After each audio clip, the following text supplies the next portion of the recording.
Hi! I'm back. Not really. I am reading and whatnot. I've been having a lot of fun with, realizing that, super glue cuts through foam and packaging peanuts like no one's business.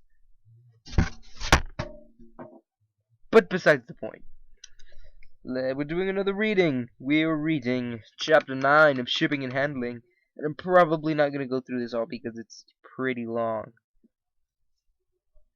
A warm, cheerful summer morning always succeeded in lifting the spirits of the residents of Ponyville.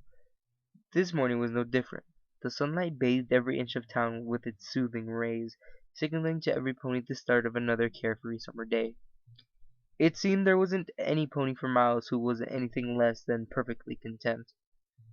Any pony, that is, for a certain Pegasus, who was being consumed by her own anxiety. Ditty trudged silently toward the front doors of Equestria Speedy Shipping Services. She opted not to fly for once. Her distracted state of mind, combined with her already poor vision, had led her to several aerial accidents this morning alone, leading to a few hundred bits of property damage and a splitting headache for the Pegasus.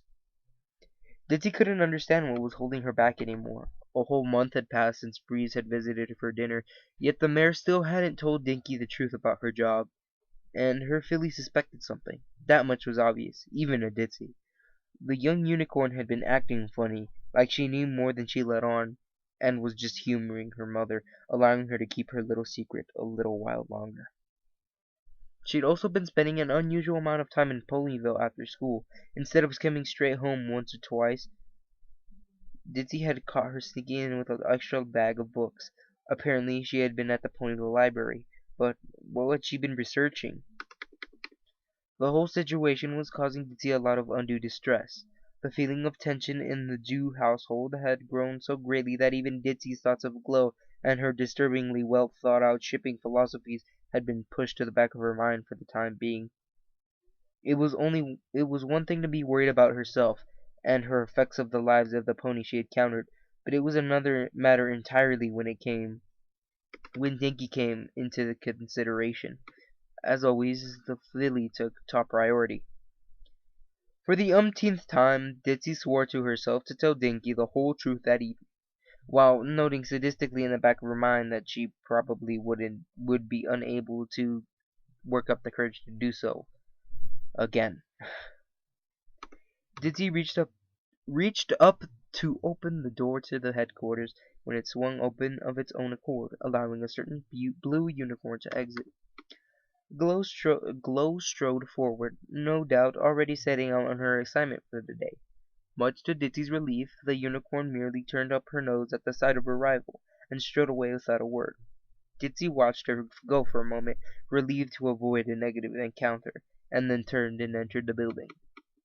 A few muffled voices issued from behind the door to the employee lounge.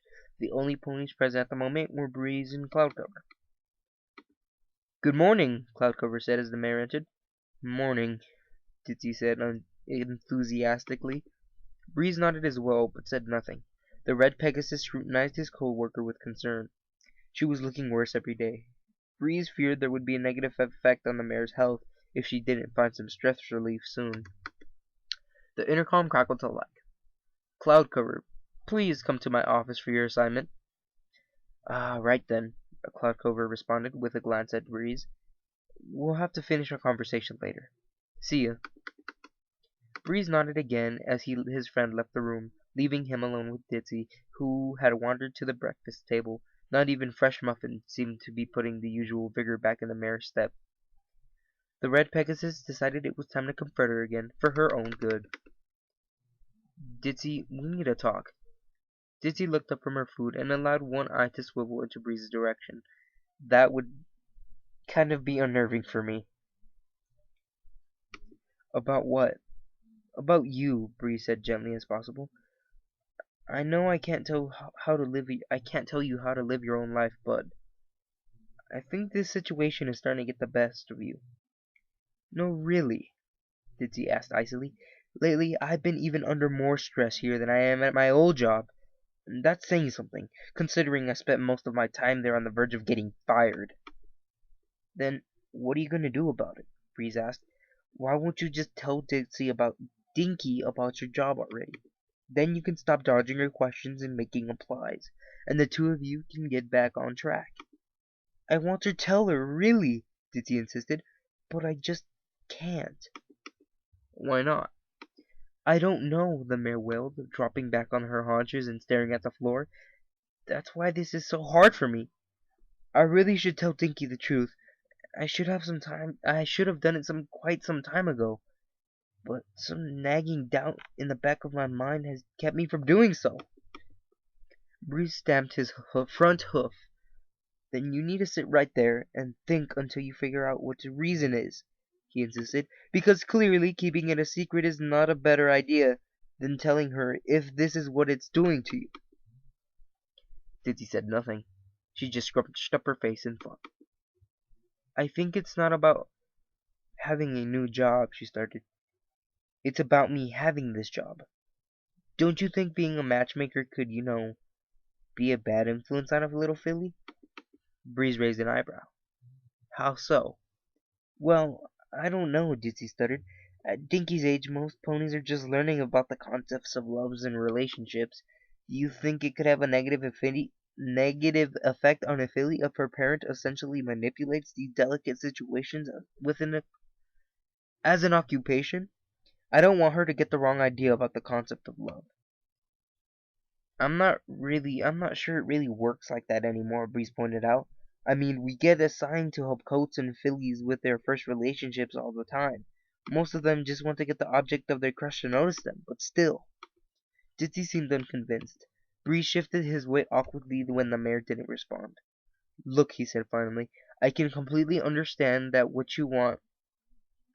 you want everything perfect for Dinky, but I really don't think this is something too adult for her. His expression changed as an idea came to him. If you still aren't sure how to break the news to her, why don't we go and talk to Candy Floss? I'm sure he's the authority on this type of thing. Ditsy brightened a bit. How did I get laugh from bit? I guess, Pinky. I guess. Yeah, maybe Candy Floss can tell me the best way to explain this job to Dinky without her getting any of the wrong ideas. Breeze trotted to the door, motioning for his coworker to follow. Come on, let's go see him right now. Ditsy picked herself up and followed Breeze down the corridor. The door to Candy Floss's office was slightly ajar. The Pegasi pushed it open and peered inside. Dr. Candyfloss appeared, completely transfixed, merely poking a tiny glass bird on his desk, which would swing forward and dip its beak into the small pool of water before rising up at regular intervals. Yes, Mr. Feathers, you are a very thirsty birdie indeed, aren't you? The unicorn cooed as he watched the tiny toy dip down again. Breeze gave Ditsy a bewildered look, and then cleared his throat. Doc? Suddenly aware of his employee's presence, Candyfloss snatched the ornament from his desk and stuffed it into a drawer, knocking a large pile of papers off in the process, before neatly placing his hooves on the desk in front of him as if nothing had happened. Hello, you two. What is it? Hello, you two. What is it? Breeze just smirked. Mr. Feathers, huh? Candyfloss scowled. I can have my hobbies too, Mr. Breeze. Breeze chuckled. Never mind, Doc. That's not important right now. Actually, just Ditsy wanted to come and talk to you. And if you don't mind, I'm kind of interested to hear what you have to say as well. Candyfloss's gaze softened as he caught sight of the disheveled mare standing next to Breeze. What is it, Miss Ditsy? Is something wrong? Ditsy nodded. As you see, Dr. Candyfloss, she began, I like working here and all, but despite that, truth be told, I actually haven't told my daughter that I work here yet. Candyfloss blinked. But haven't you been working here for the better part of the last year? Well, yes, Ditsy affirmed, but I've been just a little concerned about describing the details of my work. Dinky is a smart little filly, and she'd probably understand, but I didn't want to take a chance and wind her wind up. Okay, Wind up, wind up, wind up, wind up, wind up giving her the wrong ideas. How can I explain it to her without risking her misunderstanding the details of how carefully you really have to be when fanning the first flames of a relationship? Candyfloss smiled with his usual knowing smile. Ah, Ditzy, I can understand your concern. As only one of us at Equestria's Speedy Shipping Services with a child of your own, you face unique challenges in being both a shipper and a mother. You may rest assured, however, that one of those positions is not incompatible with the other. If they were, I would not have hired you in the first place. A tiny relieved smile appeared on Ditsy's face at her boss's comforting assurance. She waited for him to elaborate. It seems to me you are worried about telling Dinky the truth because of how you are perceiving the act of shipping. In other words, the only reason you are worried about Dinky misunderstanding is because you yourself might misunderstand a bit about your own job. Huh? Ditty asked, scratching her head. Allow me to reword that, Candyfloss said. You seem to be forgetting that the position of a shipper is in actuality quite humble among the overall factors of the relationship. Remember, we alone do not determine the success or failure of repairing them. I've told you this before. In many cases, such relationships can, and often do, blossom entirely without our assistance. And in almost all cases, save for the few very special jobs I take upon myself, the help we provide is only given at the request of the asker. Okay, Ditzy said. What's that have to do with my question, though? Candyfloss grinned. I'm simply saying that the only reason you wouldn't want to tell Dickie about your shipping is because you fear it trivializes the seriousness of a relationship by allowing you to manipulate it. But your manipulation, as you may recall, does not have a particularly profound effect. Your job is to simply help a pony deal with a social impediment of theirs, or perhaps bend a few circumstances around the couple-to-be so that events occur in a fashion